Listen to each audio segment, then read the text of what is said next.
We're spending the next 4 days in Singapore. Woo! Despite the relatively small size of the city and a garden, there is a ton of things to do here. Birthday! No. Even on our relatively small budget. Oh my god, he's so cool. We explored the must-sees like the gardens by the bay, as well as the truly super trees. But we also raced around empty F1 tracks, and guess who won? Oh my gosh, the winner! Discovered free parks, temples, and light shows. The actual Buddha. His tooth is here. And saving the best for last, we sought out the most mouth-watering foods, much of which came from Singapore's famous hawker stalls. Ladies and gentlemen, this is our entire Singapore vlog series wrapped up into one bingeable vlogumentary. So grab some coffee or a tiger beer and do not watch this while hungry. We're actually going to be eating at a 1-star Michelin restaurant. Yeah, I think he was Oh, that's hoping. a spoon.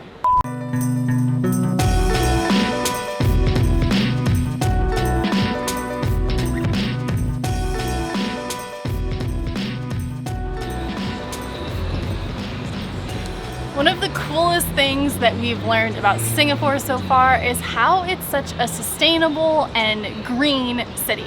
Even though it's a massive city with tons of skyscrapers and lots of traffic, there is so much greenery here. Nearly 50% of the entire country is green space. Even if it's not a large park or a running path, they have tree-lined streets and even rooftop gardens to hang out at.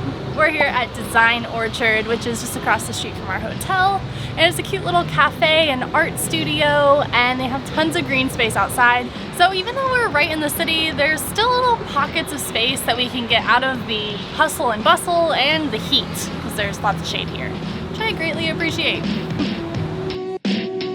It is a scorcher out today. It's only 89 degrees, but it feels like 102 degrees, and the humidity is like 67%, but feels like about 1,000%. Are you warm? Yeah. People carry around umbrellas a lot here. Obviously, it just creates shade for you while you're walking, but also it rains here all the time and somewhat unexpectedly. Oh my gosh.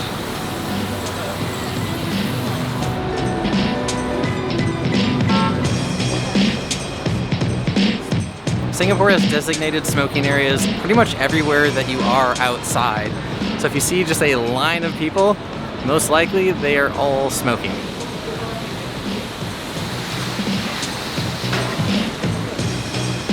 Like, wow.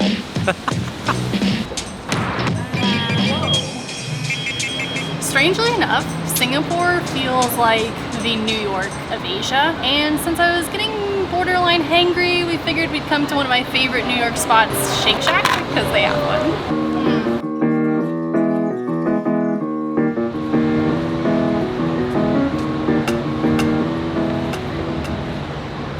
When walking around Singapore, sometimes you just get lost in the fact that you're actually in Southeast Asia, and it's just subtle things. For example, when you look down, the sidewalks are clean, they're level everywhere, and they're very wide to accommodate for a ton of foot traffic. And then when you look up, you're used to seeing like a nest of wires in Southeast Asia, so big sometimes that you can hear the electricity running through it. But here in Singapore, you don't see anything at all. If Singapore is New York, then Orchard Road is definitely Fifth Avenue.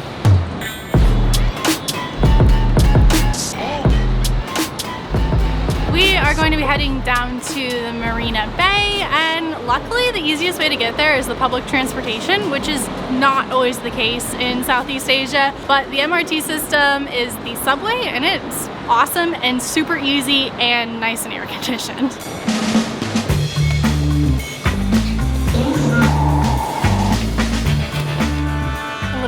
Love using Google Maps to get around on public transportation. It's so easy. It tells you exactly which direction you're going, what exit to take, and here they have all the exits marked by like A, B, C, or D, and it says exit on exit A right now, so we can walk more inside because it's so freaking hot outside.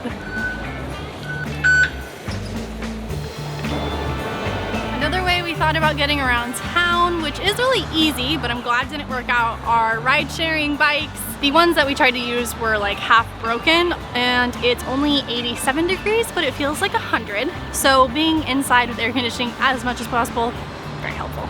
And then there's also Grabs, just like Uber. Pretty popular here, but it's definitely one of the more expensive ways to get around Singapore.